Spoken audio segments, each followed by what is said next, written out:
Kalian ketolak SNBT tahun 2025 ini, tapi pengen lolos kampus tanpa tes mandiri. Ataupun buat kalian yang keterima SNBT tahun 2025 ini, tapi pengen gak bayar UKT sama sekali sampai lulus. Ataupun bahkan kalian pengen dapat uang jutaan rupiah per bulan. Emang bisa? Oits, pasti bisa dong. Jadi di special day kali ini, di satu hari pasca pengumuman SNBT ini, channel Bincang Kampus akan menginformasikan satu beasiswa yang bisa membuat Anda auto masuk ke suatu kampus tanpa tes mandiri. Ataupun buat yang udah keterima SNBT ini, Anda berpotensi untuk bisa mendapatkan UKT free sampai lulus dan bahkan dapat uang jutaan rupiah setiap bulannya. Dan hebatnya lagi ya guys ya, untuk beasiswa ini itu tidak hanya dia itu membiayai seorang mahasiswa dari semester awal sampai lulus, ataupun dia bisa memfast track-kannya seorang calon mahasiswa ke suatu kampus, tapi dia ada benefit-benefit lain seperti ada tunjangan kesehatan, habis itu ada biaya dana untuk keperluan skripsi, ataupun bahkan ada biaya untuk pesawat ataupun transportasi pulang pergi. Wow, kece banget. Makanya kalian wajib tonton video ini sampai selesai, karena mumpung pendaftarannya tuh sudah mau habis alias deadline-nya sudah mau di ambang batas. Oleh karena itu pokoknya diresapi, dipahami semaksimal mungkin video ini, supaya harapannya Anda bisa mendapatkan beasiswa ini dan Anda bisa mendapatkan benefit-benefit yang telah saya sampaikan di awal tadi. For your information, sebelum aku mulai pembahasannya, untuk kuota beasiswa ini di tahun 2024 kemarin, itu total penerimanya itu ada sekitar 834 penerima. Jadi ini masih lumayan banyak banget, dan kesempatan ini sangat terbuka buat kalian semuanya sekarang yang baik yang keterima SNBT ataupun yang ketolak, ini juga bisa menjadi batu loncatan Anda untuk bisa mewujudkan impian Anda. Oh ya guys, buat kalian semua yang masih belum subscribe channel Bincang Kampus ini, please tolong langsung klik subscribe, karena subscribe dari kalian tentunya akan sangat memotivasi saya untuk membuat video-video yang tentunya sangat bermanfaat buat kalian semuanya. Terutama nih guys, karena kalian di awal-awal masuk kampus ini, gua bakal kasih banyak sekali informasi-informasi seputar dunia perkampusan, beasiswa-beasiswa, dan tentunya ilmu-ilmu benefit lainnya yang tentunya akan sangat bermanfaat buat kehidupan kalian saat di perkuliahan. Tanpa berlama-lama, mari kita mulai pembahasannya. Oke, jadi pembahasan ini saya mulai dari makna definisi dari beasiswa ini dan juga syarat-syarat secara umumnya, biar kalian bisa paham terlebih dahulu ini tuh beasiswa apa. Jadi nama beasiswanya adalah beasiswa PBSB, Program Beasiswa Santri Berprestasi. Waduh, jadi kalau dilihat dari namanya saja, persyaratannya pasti kita tahu dong. Yang mana persyaratan secara umumnya, kita harus mantan santri, alias waktu SMA kita pernah jadi santri atau mondok. Jadi buat kalian semua yang udah nonton sampai sini dan merasa kalian bukan seorang santri, ataupun kalian pas SMA ini nggak mondok, please, aku mohon maaf banget. Jadi beasiswa ini nggak available buat kalian semuanya. Kalau misalkan ada nih yang SMP-nya mondok tapi SMA-nya nggak mondok, itu juga nggak bisa, karena yang diwajibkan untuk mondok itu 3 tahun terakhir, alias 3 tahun pas di SMA. Jadi karena emang goals utama dari beasiswa ini kan dari Kemenak alias Kementerian Agama, yang mana tujuannya itu untuk membuat para santri-santri yang telah belajar ilmu agama di pondok pesantren ini tetap bisa sustain untuk mempelajari ilmu-ilmu umum di berbagai macam kampus di Indonesia, dengan memberikan pembiayaan, pendanaan, dan lain-lain sebagainya itu. Lalu setelah itu kita lanjut ke deadline acaranya, serta sistematika seleksinya, supaya Anda lebih memahami bagaimana ini seleksinya dari awal sampai akhir, dari awal pendaftaran sampai dinyatakan diterima di beasiswa PBSB ini. Buat kalian yang pengen lihat secara total deadline-nya bagaimana, ini gua kasih deadline-nya langsung dari panitia PBSB. Kalian bisa screenshot, tapi ini nggak semuanya penting. Saya bakal breakdown satu persatu untuk yang bagian-bagian penting saja. Yang pertama, yakni untuk pendaftaran beasiswa PBSB ini. Nah, untuk deadline-nya seperti yang telah saya kasih screenshotan tadi, yakni dimulai dari tanggal 21 April tahun 2025 sampai tanggal 31 Mei tahun 2025. Alias, karena video ini gue upload di tanggal 29, jadi kalian cuma punya waktu 2 hari dari sekarang guys, buat yang masih belum daftar, untuk buruan daftar beasiswa ini, karena memang banyak banget benefitnya, oke? Habis itu kita lanjut yang kedua, yakni adalah seleksi tahap pertama, yakni seleksi administrasi. Untuk deadline-nya dari tanggal 1 sampai tanggal 7 Juni tahun 2025. Nah, apa yang harus perlu dipersiapkan di seleksi administrasi ini supaya Anda bisa memaksimalkan untuk tes tahap 1 ini dan bisa lolos ke tahap selanjutnya? Nah, untuk tes administrasi ini sebenarnya cuma tes buat nyertain berkas-berkas doang aja, kayak mungkin ada scan KTP, habis itu KK, habis itu mungkin surat keterangan lulus dari sekolah dan dari pondok juga. Tapi yang paling penting guys dari seleksi administrasi ini, yakni ada 2. Yang pertama adalah nilai raport kalian, baik mungkin yang nilai raport sekolah ataupun yang mungkin nilai raport Madin juga. Habis itu yang kedua sama prestasi kalian, baik di bidang akademik ataupun non-akademik. Nah, dari 2 aspek itu yang paling menentukan kelolosan kalian ke tahap selanjutnya. Ya mungkin kalau nilai kalian sangat dominan nih, 85 ke atas rata-rata ataupun bahkan tembus 90, itu udah aman banget untuk bisa lolos ke tahap 2. Dan buat prestasi ini, aku lihat dari laman resminya PBSB itu nggak ada batasan sama sekali. Jadi kalau kalian punya prestasi 10, kalian sertain aja semuanya, kalian lampirkan aja semuanya, itu sebagai pendorong buat kalian, sebagai kekuatan kalian supaya kalian bisa lanjut ke tahap kedua, oke? Untuk sertifikat yang disertakan ini nggak ada batasan kok, mau kalian levelnya di tingkat kecamatan, kabupaten, ataupun nasional itu available semuanya. Pokoknya kalian sertakan aja semuanya, oke? Habis itu kita lanjut ke tes tahap selanjutnya, yakni tahap 2, yakni adalah tes berbasis elektronik. Ya mirip-mirip kayak tes CBT lah kalau gampangannya kita pahami itu.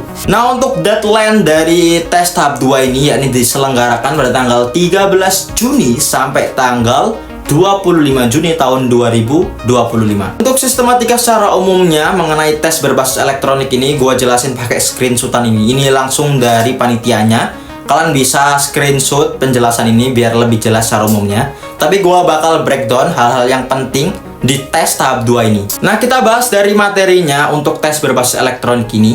Jadi materinya itu apa aja sih bang? Biar kalian bisa udah siap-siap dari sekarang mungkin aja kan. Kalian supaya bisa udah bersiap-siap dari sekarang dan bisa memaksimalkan tes ini tentunya. Jadi secara umum materi yang bakal diteskan untuk tahap 2 ini berbasis elektronik ini itu ada 3 materi secara umum. Yang pertama yakni adalah materi uji bahasa dan kepesantrenan. Yang mana di sub yang pertama ini Anda bakal mempelajari ataupun Anda bakal dites tentang bahasa Arab, bahasa Inggris, dan bahasa Indonesia serta ilmu-ilmu yang berkaitan dengan kepesantrenan. Ya kalian tahu sendirilah, buat kalian yang mungkin para anak santri pasti tahu ilmu-ilmu kepesantrenan itu seperti apa. Dan untuk bahasa Inggrisnya, bahasa Arab, bahasa Indo juga biasanya kan diajari di pondok pesantren, dan at least nggak sebeda itu sama apa yang diajarkan di pondok, mirip-mirip. Habis itu untuk subtes yang kedua yakni adalah tes uji potensi akademik yang terdiri dari 2 sub lagi, yakni yang pertama mengenai tentang ilmu pengetahuan umum. Itu bisa berbentuk seperti sejarah, ataupun berbentuk sosial, ataupun berbentuk seperti geografi negara-negara dan lain-lain sebagainya. Intinya kayak soal-soal pengetahuan umum lah. Habis itu sub yang kedua yakni tentang tes psikologi. Nah, tes psikologi itu mirip-mirip kayak soal-soal SNBT lah.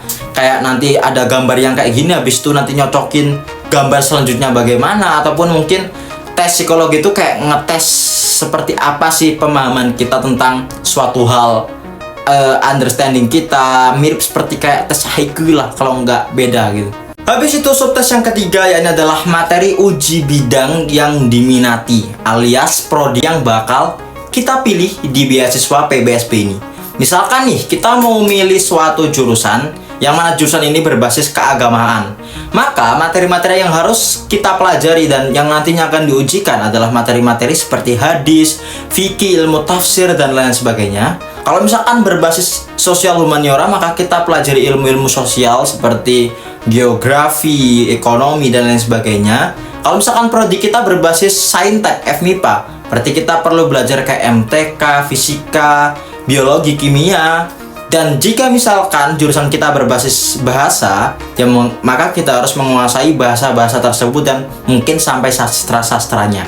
Demikian 3 materi yang bakal diujikan di tes tahap 2 ini, yakni untuk tes berbasis elektronik. Nah, nanti total dari 3 nilai subtes itu bakal dikalkulasikan untuk menentukan kelolosan seseorang untuk bisa melanjut ke tes tahap terakhir ataupun tahap ketiga, yakni wawancara. Guys, buat kalian yang mungkin kepo tentang seperti apa secara spesifik soal-soalnya dan hal-hal lainnya yang berkaitan dengan tes di berbasis elektronik ini, kalian bisa komen aja di video ini, karena di video next gua bakal undang pemenang ataupun penerima awardee dari beasiswa PBSB di tahun 2024 kemarin.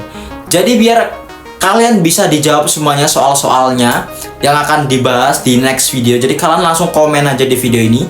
Kalian mau tanya pertanyaan spesifik apapun tentang hal apapun yang bersangkutan dengan PBSB ini, langsung aja klik di komen ya, oke? Oh iya guys, sebelum kita membahas tentang tahap selanjutnya, tahap ketiga yakni tahap wawancara, ada special condition di sini. Nah, ini wajib banget kalian tahu dan kalian garis bawahi. Nah, sebenarnya nggak semua pendaftar PBSB ini wajib mengikuti tes yang kedua ini, alias tes berbasis elektronik ini. Ada pengecualian alias special condition, yakni untuk yang jalur letter of acceptance. Nah, ada special condition nih buat kalian yang udah keterima baik di jalur SNBP atau di jalur SNBT di kampus-kampus mitra PBSB yang menggunakan jalur LOA ataupun letter of acceptance, maka Anda sudah tidak diwajibkan untuk mengikuti tes tahap 2 ini, alias Anda langsung lanjut ke tahap 3, yakni tes wawancara. Gokil kan? Tapi ada syaratnya, yang mana kampus yang telah menerima kalian itu wajib adalah mitra LOA dari beasiswa PBSB ini. Lalu apa aja kampus-kampus yang menjadi mitra PBSB yang menggunakan sistem LOA? Jadi ada 5 kampus top yang menggunakan jalur LOA untuk beasiswa PBSB ini, yakni adalah kampus UI yang pertama, yang kedua ada UGM, yang ketiga ada UNER, yang keempat ada ITS, yang kelima ada IPB. Nah, buat kalian semua yang udah keterima nih di 5 kampus tersebut, baik jalur SNBT ataupun SNBP, dan Anda pengen bisa mendapatkan pembiayaan full sampai lulus dan mendapatkan uang bulanan dari beasiswa ini, Anda bisa langsung mengikuti PBSB ini dan Anda sudah tidak perlu mengikuti tes tahap 2 ini. Karena kenapa? Karena Anda sudah masuk di kampus top 5 yang sebagai mitra dari beasiswa PBSB ini.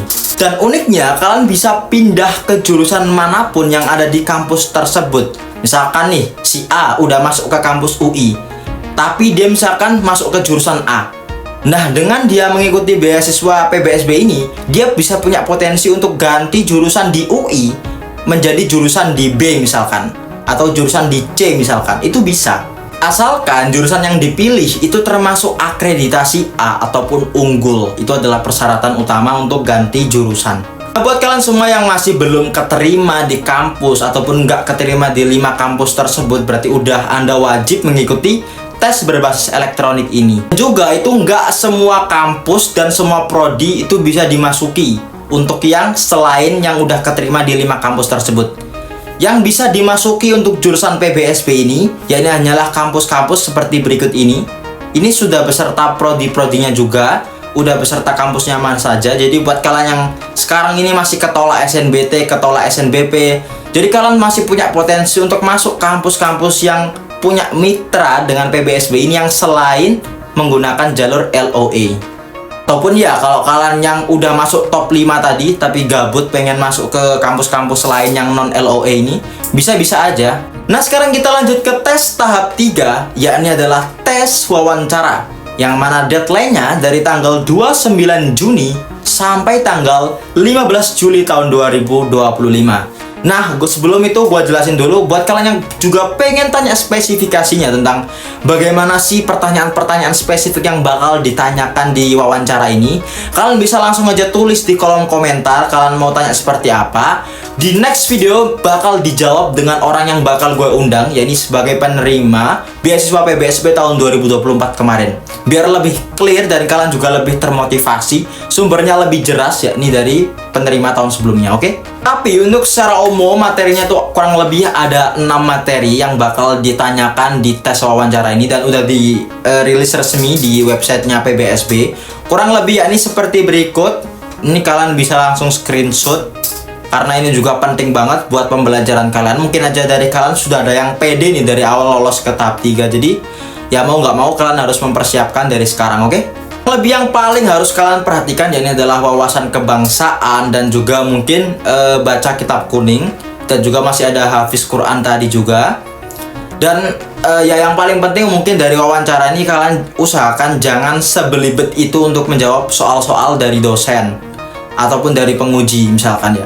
Karena hampir saya juga lolos di wawancara di Golden Ticket UNESA, dan ya main kuncinya tuh selalu percaya diri dengan jawaban dari kita. Jangan pernah ngerasa belibet, dan jika misalkan kita ditanya sama pengujinya mengenai A, udah kita jangan pernah sampai pindah ke B.